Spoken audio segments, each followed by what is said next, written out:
Before order appeared, there was chaos. Not useless chaos. Not meaningless darkness. But a wild beginning, a world not yet shaped, not yet refined, not yet ready to receive form. The Zohar opens the fourth doorway into creation, the earth without form. And here, the mystery is this: chaos is not always the end of order. Sometimes chaos is the place where order is still hidden. Not because chaos is holy by itself, but because the Holy One can draw form from what seems impossible to hold. The Animated Zohar. Bereshit A, Anime of Creation.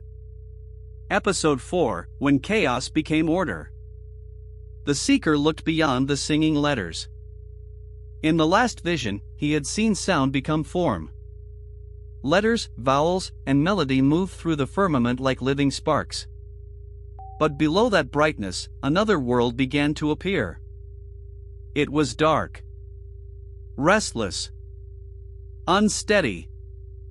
The earth had not yet become earth as we know it.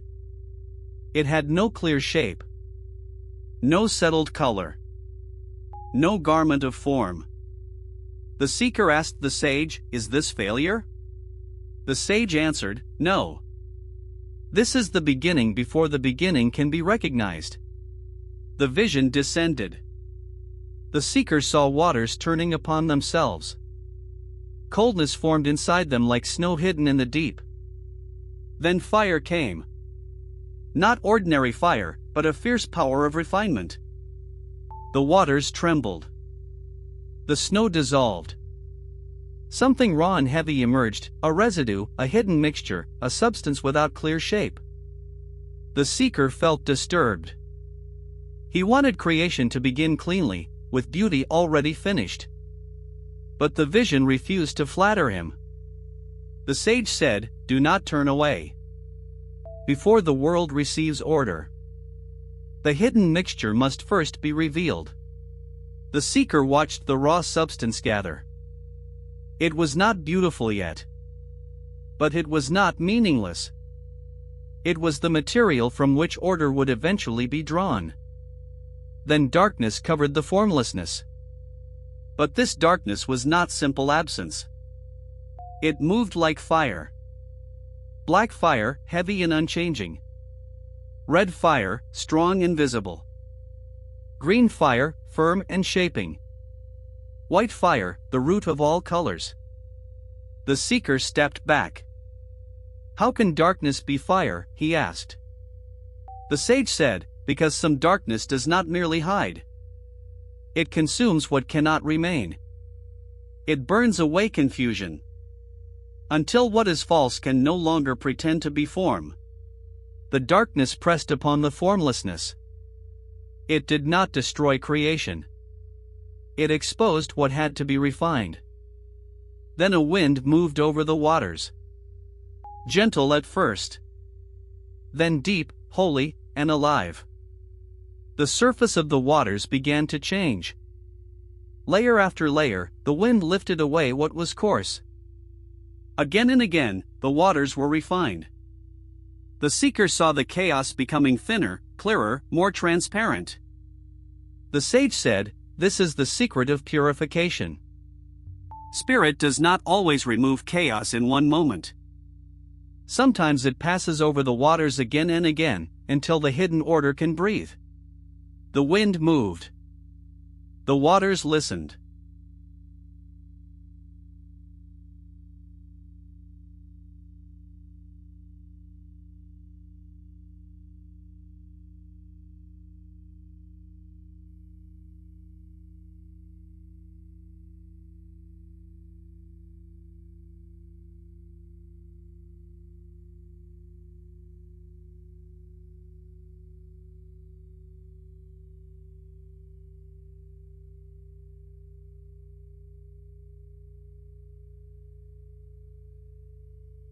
After the stillness, the vision changed. The seeker stood at the entrance of a cave.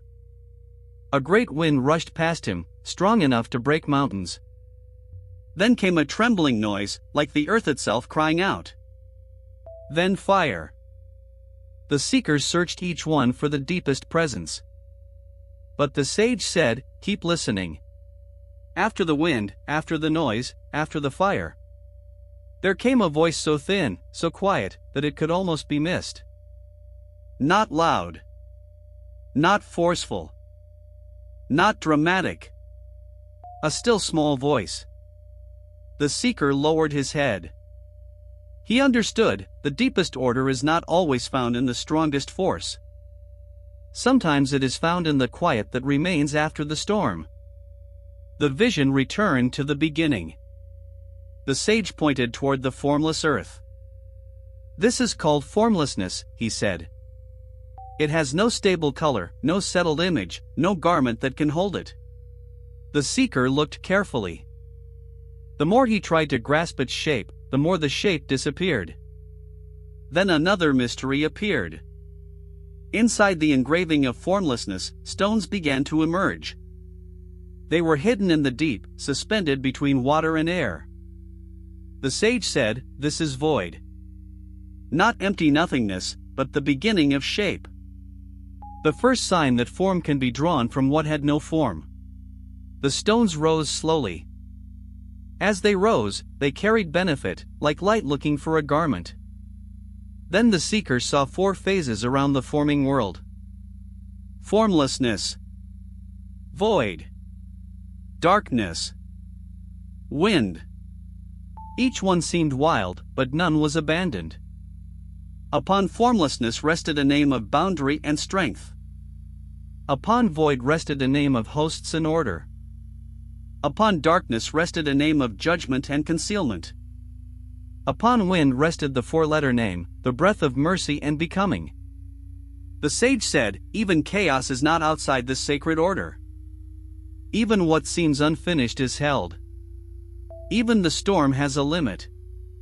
Even the darkness has a task. Even the wind has a voice." The seeker looked again at the chaos. It no longer looked empty. It looked governed. Hidden. Waiting. The sage turned to the seeker and said, "This is also the story of the soul. There are seasons when a person feels without form. A life feels scattered. A heart feels heavy. A mind feels like dark water. But the Zohar reveals a deeper possibility. Chaos is not always a sign that everything is lost. Sometimes chaos means that hidden material is rising to the surface. Sometimes fire is refinement. Sometimes wind is purification. Sometimes darkness is exposing what cannot remain. And sometimes the only way forward is not to fight the storm, but to listen for the still small voice within it.